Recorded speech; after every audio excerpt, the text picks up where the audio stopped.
soy Paulina Mercado. Bienvenidos a Azteca Opinión. Esta noche Sabina Berman platica con el gobernador del estado de Morelos, Graco Ramírez, quien declara haber sido golpeado por la inseguridad debido a la corrupción dentro de los mandos policíacos. ¿Cuál es su estrategia para combatir este mal? No se lo pierda. Y en entrevista con Sarmiento, el periodista platica con Jorge Castañeda, quien comparte su nuevo libro Amarres Perros. Pero, ¿por qué escribir su autobiografía? La respuesta en unos minutos. Se acerca el momento del arranque formal de las campañas. Los 10 partidos políticos que compiten se encuentran en pleno proceso de elección de sus candidatos. Los escándalos de corrupción y las pugnas internas que tanto están definiendo las candidaturas. Esta y más preguntas a quemarropa. Y en Al Filo, Ana María Lomelí charla con Luis Castro Obregón, presidente de la Nueva Alianza, quien comparte de una manera auténtica su vida y trayectoria política. Y recuerde que si se perdió uno de sus programas favoritos, los puede seguir a través de nuestras redes sociales. ¡Comenzamos!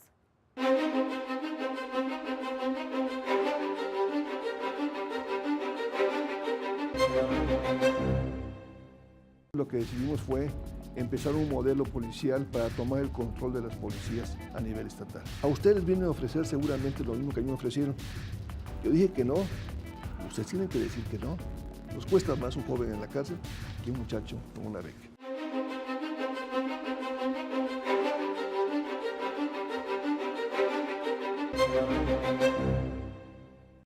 Graco Ramírez, gobernador de Morelos, bienvenido.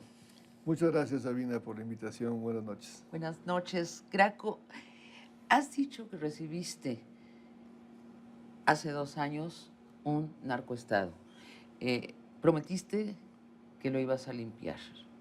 Sabemos que empezaste sometiendo a la fuerza policíaca a exámenes de honestidad. De confianza, De control confianza. ¿Qué descubriste? Bueno, en primer lugar, creo que lo que encontramos es una evidencia que es una verdad jurídica, que importantes mandos de la policía estatal están bajo proceso, han sido sentenciados de anteriores gobiernos, los recientes, y que cuando empezamos a construir el modelo policial, nos percatamos de la penetración que existía en un insignificante C4, un centro de cámaras con 50 cámaras apenas, con mucha filtración de información, y sobre todo que cuando empezamos a hacer un trabajo de inteligencia, en un principio con el apoyo del Ejército, del CISEN, como lo hemos venido haciendo desde el principio del gobierno, con la Procuraduría General de la República, con la Policía Federal, me fui encontrando que los delincuentes más importantes estaban vinculados a las policías. Cuando empezamos a encontrar a un delincuente que representaba en Cuernavaca Guerreros Unidos, esta ya famosa banda que hoy ha hecho de las suyas, Sobre todo en Guerrero. En Guerrero, y que se mueve en Morelos, se movía con toda impunidad también en Morelos, era un ex policía de Cuernavaca, de la Policía Metropolitana se llamaba, y este personaje era el jefe de esas células, y cuando lo detuvimos, con el apoyo del Ejército Mexicano, en ese principio, tomé la decisión de que lo que estaba ocurriendo en Morelos tenía que ver con una penetración institucional muy profunda en las policías municipales. Y empezamos entonces, en un diagnóstico, ver que el sur estaba en manos de los llamados rojos, la zona metropolitana de Cuernavaca, Jutepec, Xochitepec, Temisco, Jutepec, en manos de Guerreros Unidos, que eran los grupos que habían actuado con Beltrán Leiva, que ahí se movía con toda impunidad en el estado. Y entonces lo que decidimos fue empezar un modelo policial para tomar el control de las policías a nivel estatal. Pero encontraste, Gert Manero en este programa nos calculó que 9 de cada 10 policías en el país están coludidos con el narco. Bueno, yo creo que la cifra es muy dura.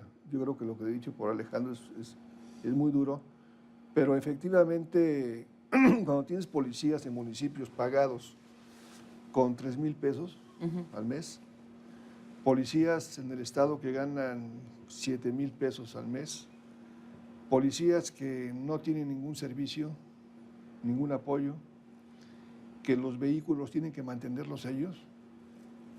Bueno, y de hecho lo que yo le pregunté entonces a Gers Manero es, ¿y ese 1 de 10 que es honesto, cómo le hace para ser honesto, para Bueno, resistir esa tentación y esa presión? lo que nos ha permitido localizar es el sistema de control de confianza. Ajá. Hemos ya cumplimentado el total. Llegamos con 700 policías en el estado y 3,500 policías en los municipios. 3,500 policías mal pagados, controlados municipalmente, y 700 policías mal pagados, maltratados a nivel estatal. Hicimos el control de confianza y encontramos efectivamente esa penetración, pero sobre todo en los mandos, la existencia de las nóminas delictivas que eran también de los policías. Estaban en sus nóminas de las células delincuenciales. Y bueno, tener una policía que está así de penetrada, pues es ni siquiera es, iba a decir simbólico, ni siquiera es eso, sino que es un brazo más del crimen. Así es, y por ello tomamos la decisión de hacer el mando único. ¿Y Tomar cuál es la los mandos. situación ahora?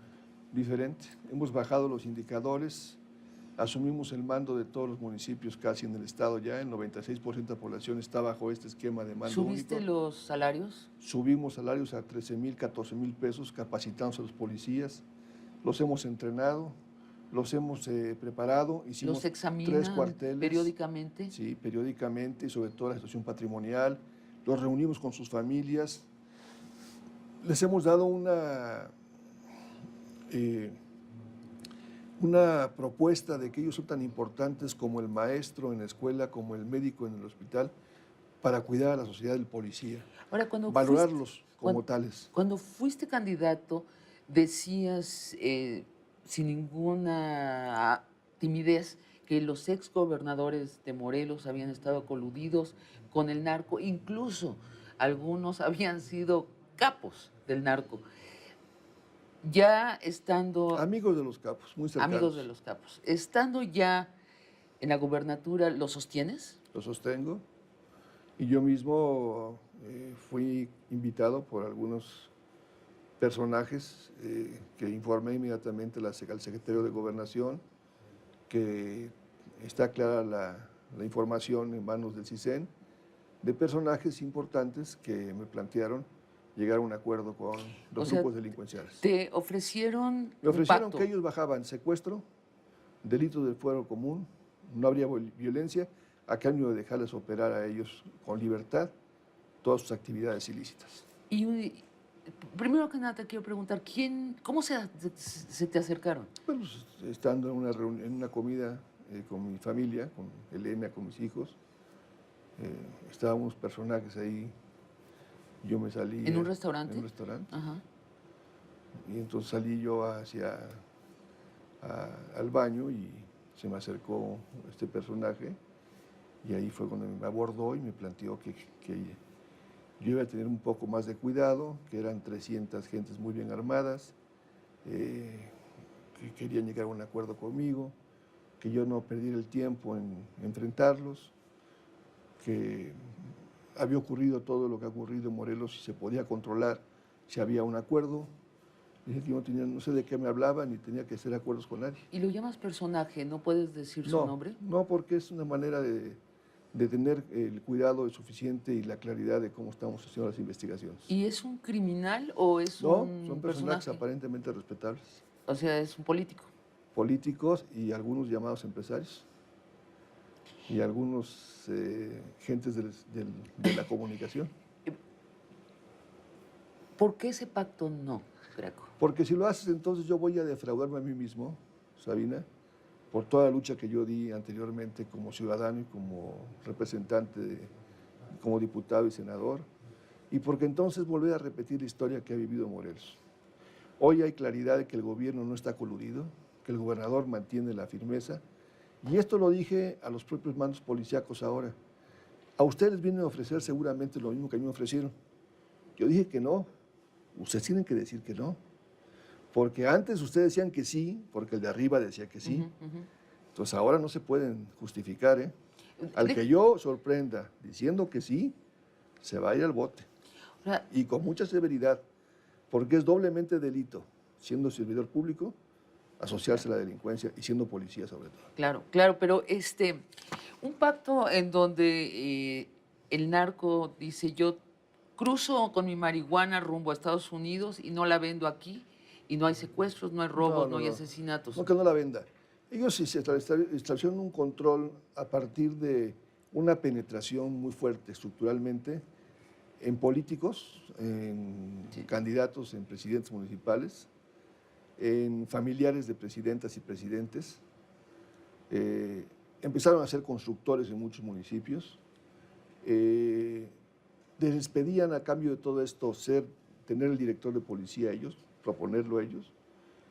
Procesé a 3 de los directores de la policía desde que yo llegué. Está bajo proceso. Déjame ver si Un lo expresidente estoy municipal. entendiendo. No se trata de que vendan o no vendan, sino están controlando toda la estructura de gobierno en todas partes. Y yo planteé un programa de becas, 100,000 becas para los jóvenes. Todos tienen beca terciario secundaria hasta la universidad en el sistema público. Incorporé a 20,000 muchachos a la educación, porque su manera de vivir de esos muchachos en las calles era ser halcones, era ser narcomenudistas. Hoy están incorporados. Y he también trabajado en la aplicación de una política de prevención muy importante en espacios públicos, con cultura, con recuperación del deporte, con recuperación de la participación comunitaria. Y estamos construyendo en el tejido social todas estas posibilidades de recuperación de la paz. Sí. Yo he dicho, mira, Sabina, un niño, un muchacho, un joven que tiene beca, resulta ser, en términos financieros, menos caro que un joven en la cárcel. Nos cuesta más un joven en la cárcel que un muchacho con una beca. Si nosotros tenemos también una liberación de miles de millones de pesos que se usan en la persecución para prevenir y meterlo en la educación, baja la actividad, la tentación del consumo. En cuanto es prohibido, ¿cuántos años llevamos con la prohibición de la droga? Sí, no, y no Ya ha funciona. aumentado el Pues, consumo. así es, no Pues funciona. tenemos que revertirlo. Es claramente Y que empezar no funciona. a tratarlo como el tema del tabaco. Tú no puedes fumar tabaco aquí, en tales lugares públicos, etcétera. Tú no puedes ingerir alcohol porque si lo ingieres si estás manejando en estado de ebriedad, vas a ser detenido. Y hay prevención, y hay programas para esto, para adicciones. Podemos liberar muchos miles de millones hoy que gastamos en cárceles, en persecución, para garantizar educación a los jóvenes y prevención. Graco, la narcoguerrilla. Háblame de la narcoguerrilla en Morelos. Bueno, Sí, bueno, ni no es en modo. Morelos, no es en Morelos. No es en Morelos. Lo que estás viendo ahora y lo que estamos viendo ahora en Guerrero es eso. Lamentablemente, en la medida que hay una descomposición en esos grupos, porque en la medida que se abrieron los cauces democráticos, la justificación de lucha armada pues se fue aislando, Sí, ¿no? así es. Algunos insistieron en Guerrero, y en un reducto de algunas escuelas, como la de Ayotzinapa y otras, se cultiva esa cultura del comandante guerrillero, y evidentemente existe una causa histórica muy importante y se explica que ahí estudiaron Lucio Cabañas y Genaro Vázquez en Ayotzinapa. Yo conozco todo el sistema normal rural, yo trabajé con los estudiantes en los años 70, organizando el movimiento estudiantil, cuando yo era militante del movimiento estudiantil, y debo decirte que conozco bien a los muchachos de normales, a las muchachas de las normales, y lo que hicieron en esta acción los policías delincuentes o delincuentes policías fue una acción muy clara, deliberada, para generar en el escenario político de la crisis que hoy tenemos en el país, de seguridad y del propio Estado mexicano en las instituciones de seguridad y de procuración de justicia, dar un golpe estratégico para incorporar en una causa muy sentida a jóvenes que tienen rostro y nombre y apellido, que se ha convertido en una causa clarísima, pero hoy no hablamos de los delincuentes, hablamos de los desaparecidos de Ayotzinapa. Sí. No hay que dejar de hablar de ellos. Pero ese es el resultado. Es el resultado, no es causa, es la consecuencia de una descomposición donde las policías de Cocula, de toda esa región productora de goma, por cierto, de amapola, porque la principal productora ahora es esa zona de la sierra, de la tierra caliente, de Iguala hasta, hasta Michoacán, con la frontera con Michoacán, es la zona productora de la goma. Graco, se nos acabó el tiempo, por favor no te vayas, vamos a seguir platicando. En lo que dijiste es muy inquietante. ¿Quién dio esa orden para atacar a los muchachos de Ayotzinapa? ¿Quién está lucrando con los resultados? ¿Eran esos los resultados que se esperaban? También te quiero preguntar del PRD, de tu partido, y todavía más sobre la inseguridad del país. Quedémonos platicando y volvemos el próximo miércoles en las pantallas de los que nos están viendo. Gracias.